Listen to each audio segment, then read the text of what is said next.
statement by Minister Shri S. Jaishankar.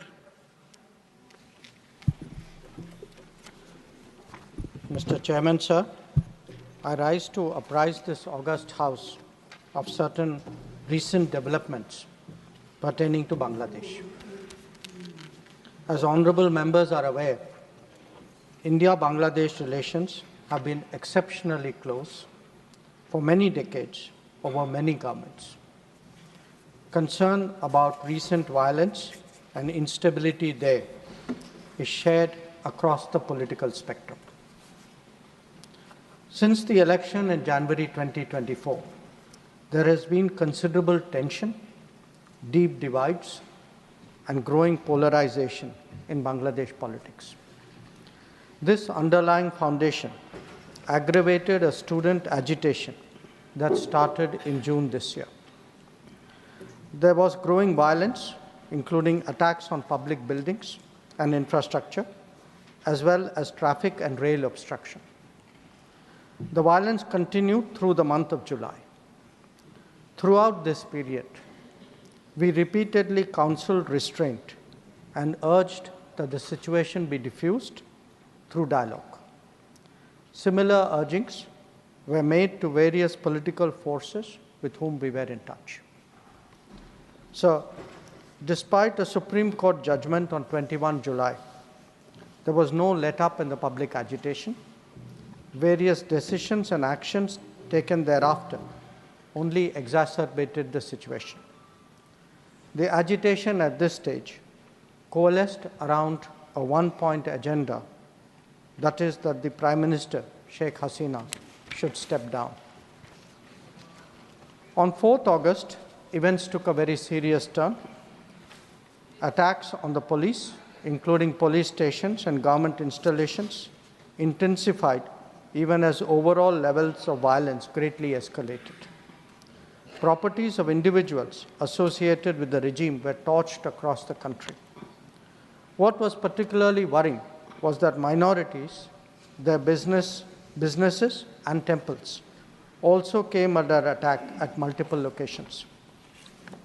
The full extent of this is still not clear. Sir, on 5th August, demonstrators converged in Dhaka despite the curfew.